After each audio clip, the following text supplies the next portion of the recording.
2010 and just absolutely loved it. So this is actually the 7th trip that this whole business has been doing to London.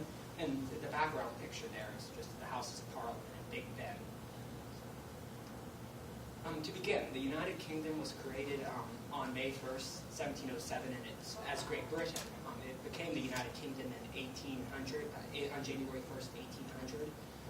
It's made up of 4 countries: England, Scotland, Wales, and Northern Ireland. Originally, it was Ireland until the Irish Civil War of the 1920s, and so the southern part of Ireland is actually the Republic of Ireland now. The population at last count was 63,181. I'm sorry, 63,181,775. The capital is London, and the Prime Minister has been serving since 2010 is David Cameron, and the head of state is Queen Elizabeth II, who is one of the world's longest-reigning monarchs and a personal favorite of mine. And the GDP is 434 trillion. Pretty impressive. Scotland's located in the north, and England to the south, Wales to the west, and that's Northern Ireland right there. 63 million makes it about 1/5 the size of the United States in population. In England's about the size of, what is it, New York State? Yeah, about New York State, yeah, England, yeah.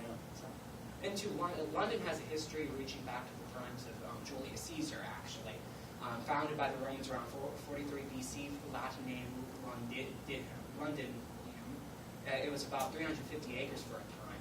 With the fall of Rome, they had more important possessions to worry about, so it's just left to the Anglo-Saxons of the north. And William I of England, who invaded across the Channel from Normandy, was crowned on December 25th, 1066 at Westminster Abbey. So there's a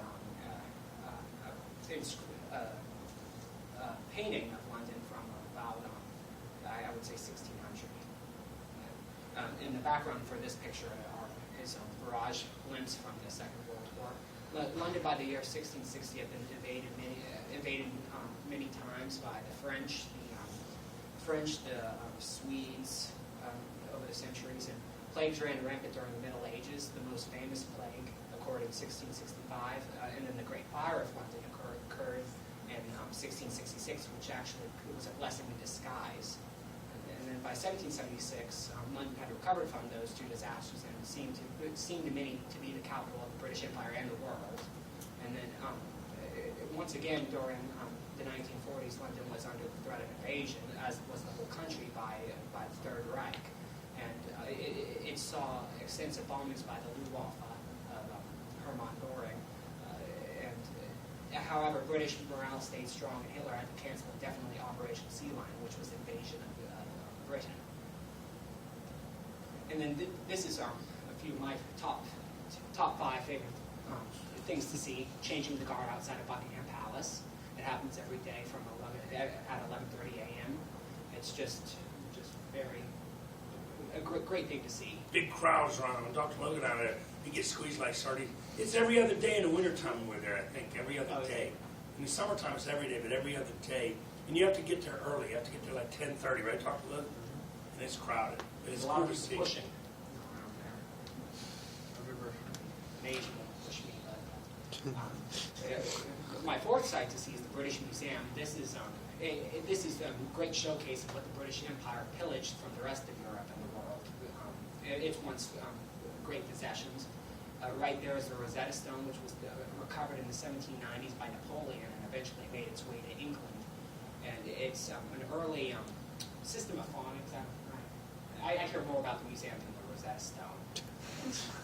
And then, as you can tell, and then also a mummy. So if you like mummies, the British Museum's the place to see mummies and other various artifacts. 3 blocks from the hotel, by the way. 3 blocks. Oh, and too, it's one of the oldest museums in the world. It has its beginnings in the 1750s, and then now it's visited by millions a year. And then this is a great favorite of mine. Harrods. Everything's my favorite, but this is one of the greatest.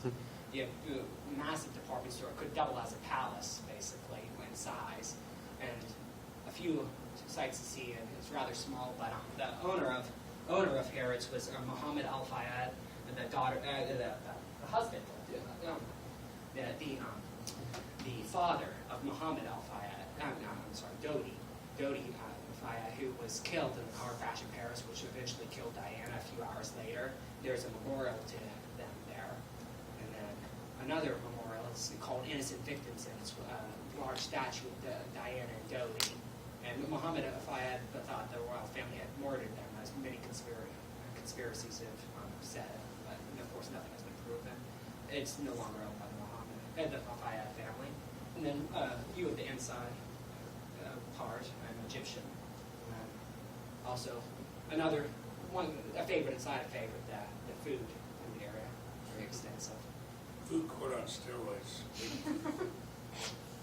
It's fantastic. You can use that pointer too, man. Maybe I should have pointer. I'd like to point out that we like it because they have very nice-looking people that work there, and if the men walk into the perfume area, we get spritzed, and they're paid to talk to us. And we feel like it's really important.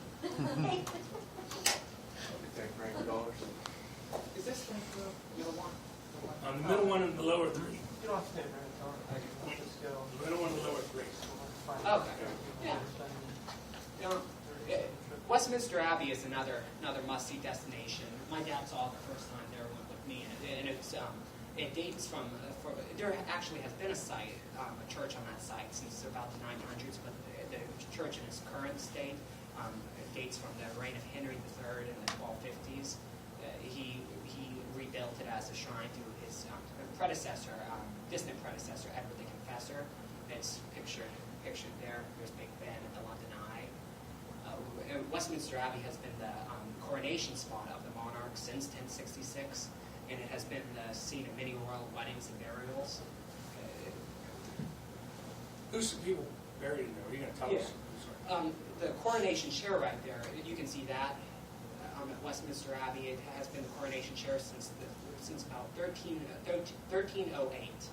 and it's been there's a lot of carvings in it from just various vandals over the centuries, but it's a fascinating thing to see. Every monarch since Edward I, Edward II actually has been on that scene, including Queen Victoria, of course, and the current queen.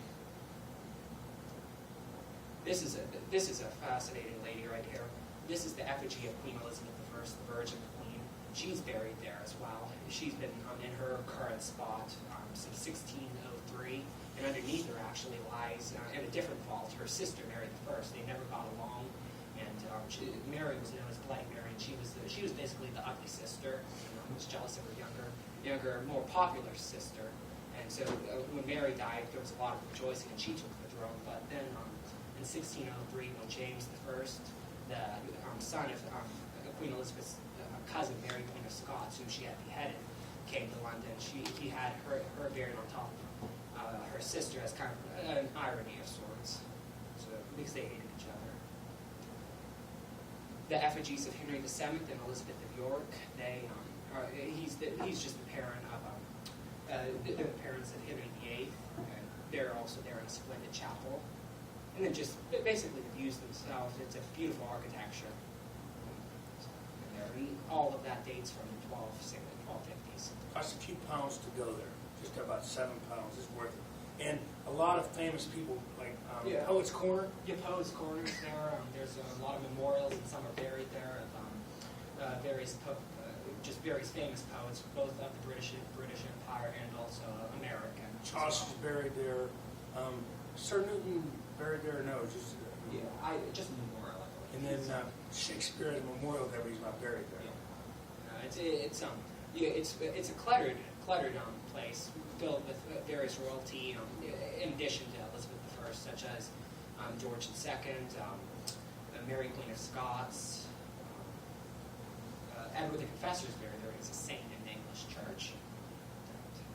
This is my number one site to see. It's Trafalgar Square. It's right down Whitehall from Big Ben, and that's the National Portrait Gallery right there. Another site to see. It's just a beautiful square. It was built to honor Horatio Nelson. He was a British commander who fought the Spanish at the Battle of Trafalgar, and he died in that battle in 1805. And it was built to honor him. So, and it's a beautiful spot, beautiful views of Big Ben and the Houses of Parliament. big spot New Year's Eve Big in spot. London. It's like their version of Times Square.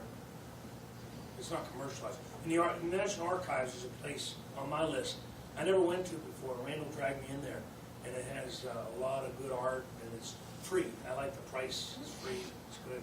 And to really no security to speak of. Remember how we just walk in? It is rocking. And then one of my favorite kings, Henry VIII. Henry VIII succeeded his father in 1509, and he reigned on until his death at age 55. Right there, he's pictured as a young, handsome man, very desirable by the ladies of the court. In the end, of course, he turned into that of the man. Had sores and pus and God knows how much gas. Nothing's found in history about the gas, but I imagine it must have been terrible. He first was married to Catherine Aragon, who's actually on the next slide. She never gave him the son that he desired. He gave her the ugly daughter Mary, and so by the time she turned 50, he did away with her, divorced her, broke away from the Church of Rome, and started the Church of England.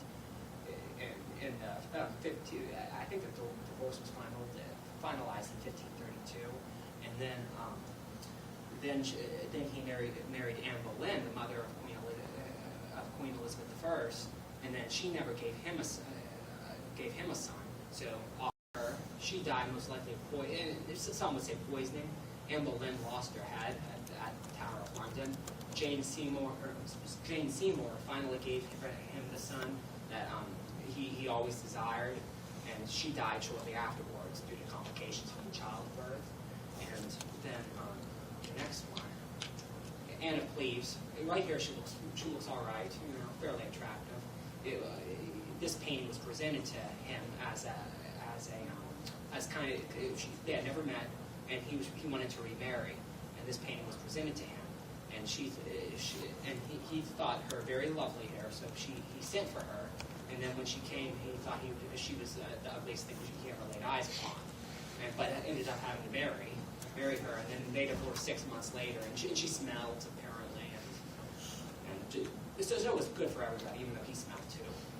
And so she was actually the luckiest, because she was sent away and just lived as He thought she was too ugly. Yeah, very ugly.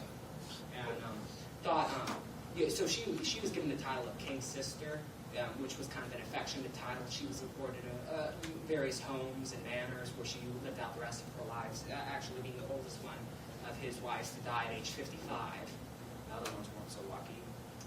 Catherine Howard, cousin of Anne Boleyn, she was 19 when she married the 45-year-old king. By that point, he looked like that. So, and by that time, she had been engaged in affairs since the age of 15 with various men. She was not so lucky as well. She lost her head due to being found to have an affair. And then the last wife, Catherine Parr, she was lucky because he just died, and then she ended up she remarried to a man who most likely engaged in an affair with Queen Elizabeth I, but she became pregnant and then died in childbirth, so she only survived him by about 12 months. And then on to Henry VIII, his break from Rome caused unparalleled consequences that still you sometimes see the effects of to this day. The Holy War that he started, followed his children into their reigns, and ended up finally subsiding in the 1600s. And when he died in 1547, his son Edward VI succeeded to the throne. And he was buried at Windsor, as I've said. And then now moving on to the Great Fire of London, which occurred in 1666. King Charles II at the time, he helped put out the flames. Not too many people died in the fire, and actually this is out of chronological order, I think. It rid the city of the rats that had bred the plague before, and since then it was rebuilt as a modern city, and better than before. This is part of what they call the old square mile city, which is London proper, where the financial district is. And then now to my favorite part, which I have a bit of an obsession on, the kings and queens. here, the House of Normandy. William invaded after he thought his throne had been usurped in England. So that's William I, William II, Henry I, who brought peace to the kingdom after these reigns. And then his daughter Matilda was supposed to take the throne, but her cousin Stephen took the throne instead. And so in the end, Stephen was a weak monarch. So in the end, Matilda's son Henry got the throne. So that's Henry II, Richard the Lionheart, who many romantic legends prevail about. He fought on the Crusades. John, the one who got cited by Magna Carta, his son Henry III, Edward I, Edward II, Edward III, who founded the Order of the Garter, Richard II, actually Richard I, Henry IV, Henry V, Henry VI. He ended up being murdered by his cousin Edward, who then took the throne, and then Richard, who was made a villain by Richard II, who was made a villain by Shakespeare's plays. He was said to have murdered his nephews in the Tower, that was smothered. House of Tudor, Henry VII, who ended up killing Richard at the Battle of Bosworth, killed in 1485. His son Henry VII, Henry VIII, Edward VI, Mary I, who was very homely in this picture, and then Elizabeth in her splendor, even though she was homely as well. So that didn't survive history. And then James I, who was a holy man, he believed in the divine right of kings, which meant that his power was given to him by God, from God. He imparted that in his son Charles, and Charles actually, he was most likely Catholic, along with his French Catholic bride Henrietta Maria. A few members of Parliament wanted to have the Catholic Queen arrested, but they were warned ahead. Charles wanted to arrest them for wanting to arrest the Queen, so he burst in, but they had been given warning, and they fled. And with that, he burst into the House of Commons, and with that started the English Civil War, which ended up he lost his head. And then in the interim was Oliver Cromwell and Richard Cromwell. Oliver Cromwell was a Puritan man who wanted nothing to do with the monarchy and tried to destroy every trace of it. When he died in 1658, his son Richard, also known as Tumble Down Dick, he hadn't had any stomach for government, and he fled, and Charles was welcomed back to the throne. And so Charles, he had many mistresses, just as a side note for him. And James II, who had to flee the country because his daughter and nephew and son-in-law, right there, all in one, came to take the throne, and Queen Anne. House of Hanover, George I, George II. He was known for his ugly mistresses. He had one fat one and then one skinny one. He liked to parade around. None of these men had good taste. And George II, George III, who lost the colonies in America. His rather opulent son, George IV, William IV, Queen Victoria.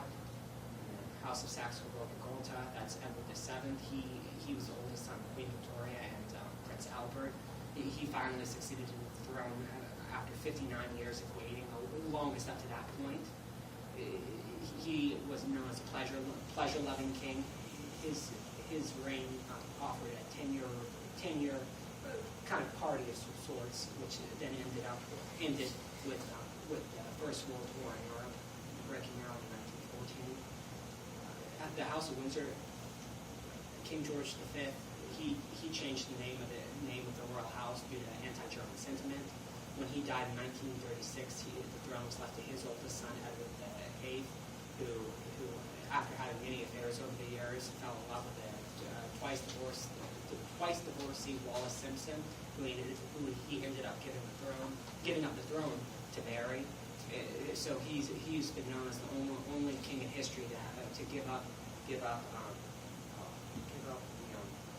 the ship of state and sign on as third mate on the Baltimore tramp, because she had two other husbands who were still living, and she was kind of a tramp. And He's from Baltimore, right? Yeah, from Baltimore, actually. So he lost his tone because he married an American. And she wasn't much of a looker, but they were happy. And there was something else about Wallace. Oh yeah, Wallace was said to have enticed the king with some techniques she learned at a brothel in Shanghai. So she was skilled, because of that. On December 11th, 1936, he signed the instrument of abdication for the first time in history, which gave the throne to his brother, the Duke of York, Prince Albert, who later took the name George VI.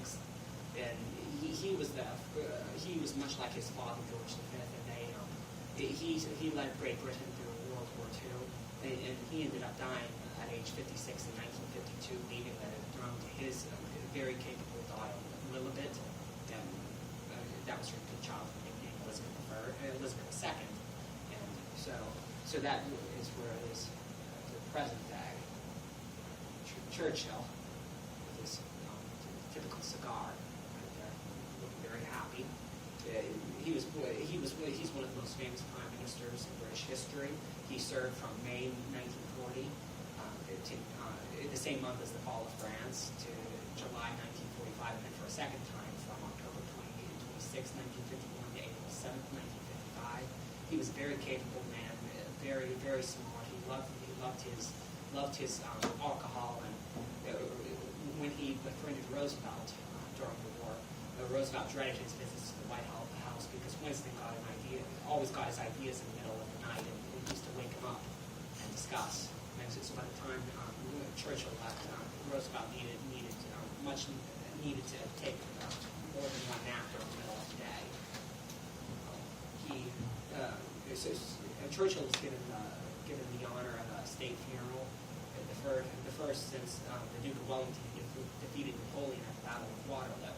And he was the offspring of an American mother too. So he had an ancestor who served in Washington's wartime cabinet. Tower of London, that's another must-see destination. It was built by William I as a fortification on the River Thames from London. There's the whole complex. It has served in various capacities over the years. During the Victorian Age, it was storage. During the 1200s, it was actually a zoo, and then of course a prison where many people met their ends. The Tower of two of Henry VIII's wives, as I've said, met their ends there. Elizabeth was imprisoned by her sister Mary, and then Jane Grey, who was put on the throne after Edward VI's death, was eventually locked up there after her cousin Mary I seized the throne. So thousands of people have been killed there. And the last execution to take place was in 1941 when a German spy was shot. And then these are Richard, Duke of Gloucester, and his brother Edward V. They were the children. The boys with two oldest sons, Edward VI and Elizabeth Woodville. They were rumored to have been smothered on the orders of their uncle, Richard III. And then the rumors brought on by Tudor propaganda that the royal house had succeeded the House of Lords. In 1674, bones were found under a staircase in the tower. King Charles II had them deposited in an urn at Westminster Abbey. In 1953, the bones were taken out and examined and replaced. The experts who exhumed them could not agree on what age the children would have been, or how they died. One skeleton, and whether or not they were boys or girls. One skeleton was larger than the other, and many of the bones were missing, including part of the smaller jawbone, all the teeth from the larger one. So it's still an enduring legend to this day. Their ghosts have been said to roam the Tower of London. This is a Victorian romanticized portrait of Lady Jane Grey's execution. There she is being led to the block. Jack the Ripper, another myth of the Victorian age. Over the course of the Autumn of 1888, 5 women in the East End of London fell victim to Jack the Ripper. His crimes instilled fear in many people on both the west side of London, the more upscale side, and the East End, which was very destitute. The murders ended abruptly, and which led many to speculate what happened to the man or woman who committed them. One of the most famous suspected Jack Rivers was Prince Albert, Duke of Clarence, the oldest son of the Prince of Wales, later Edward VII. He was said to have had some sort of an affair with a woman, and one of the ladies killed and knew about it, so he had her killed. Yeah, it's a fascinating story. You can take a Don Ronaldo walk, Jack the Ripper walk through London and see the sights. He died in 1892 of pneumonia. He was most likely actually an homosexual, but at that time, and still to this day, people suspect that it was him. It was said that the royal family had faked his death to divert the succession to his younger brother, and apparently he died in 1933. Nothing has ever been proven, and it still remains a fascinating story. This is something I'm very amused by. I don't know why. This is a site you see on the Jack River tour. It's called Prostitutes Church. I think it's called Whippingham Church. But during the 1800s, it was illegal for prostitutes to stand in one place, or they would be arrested while they were showing their assets to potential buyers. Mm-hmm. So around the church, the women would they would parade in front of the church just slowly, and then when they got in the back, they hiked up their dresses and ran around, because not the street traffic could see them, and then around. So it was kind of like musical chairs in a way. When the music stops, you sit, but when the music stopped, when they got around, they had to go slowly, so they had time to show off to the men. Yeah, just something I find fascinating. Prostitutes Church. And then this is various views you can do. Wave high, go to the back home. We did this last year. There's a bunch of different live cams in London. Sites.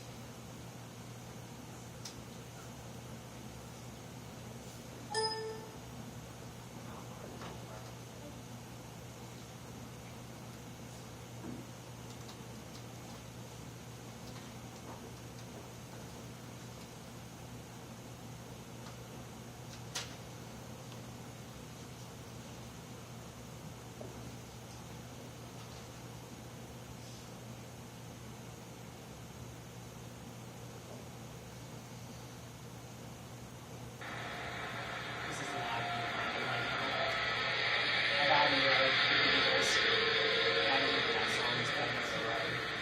The Beatles walked across there. You can too. Yeah, Remember that? The Beatles walked across the street. the taxi drivers hate it. Just because people stop and look. So, as you can see, it's slow. It's 9:38. That's what the weather looks like right now. Hopefully it's better than.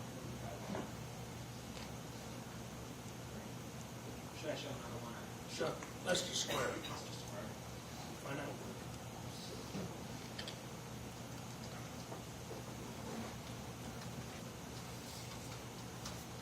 This is not far from our hotel. I mean, the one, Abbey Road, this one's really close. This is like about 5 blocks from our hotel.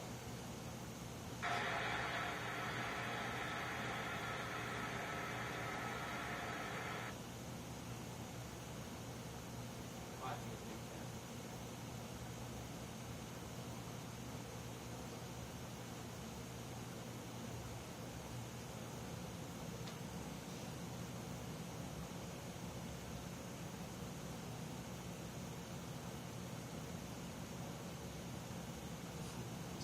Oh.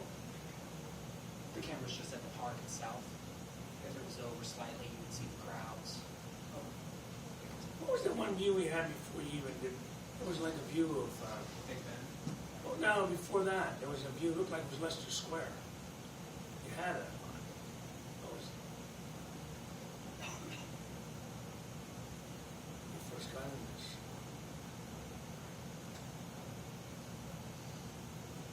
Looked like a panoramic view of Leicester Square. Did you guys see that? See that, Jim?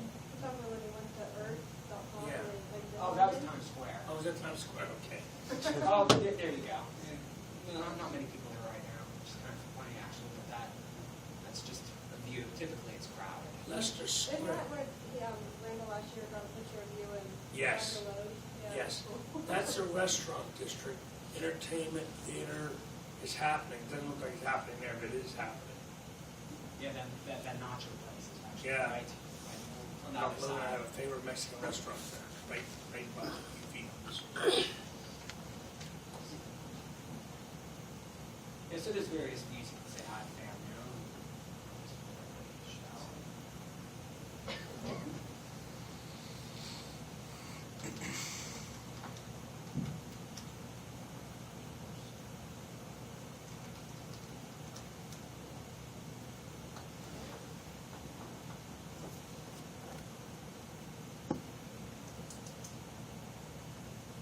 I don't see anyone there.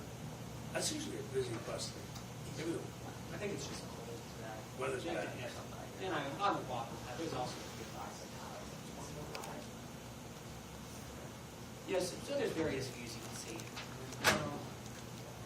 Oh, it's London. Yeah, that's a building I took, that's a building right there. I took that picture from the Great Fire Monument, which is very close by that you can walk potentially like the steps up to and see. Yeah, all the ventilation is on the outside to save room on the inside since real estate there is at such a premium. And there's the Swiss building like Dr. Fry was talking about earlier. Looks like an egg. And then the market began in Edward Wood's coffee shop around 1688 on Tower Street, London. His establishment was a popular gathering spot for merchants, sailors, and ship owners, and Lloyd that catered to everyone with reliable shipping news. The shipping industry community frequented the place to discuss insurance deals among themselves. Just after Christmas 1691, the coffee shop was relocated to Lombard Street. The arrangement carried on there long after Lloyd's death in 1713 until 1774, when participating members of the insurance arrangement formed the committee and moved to the Royal Exchange, and became known as the Society of Lloyds. It's a fascinating building, and there's a bell in the inside of the building that has rung at every major disasters of the 20th century.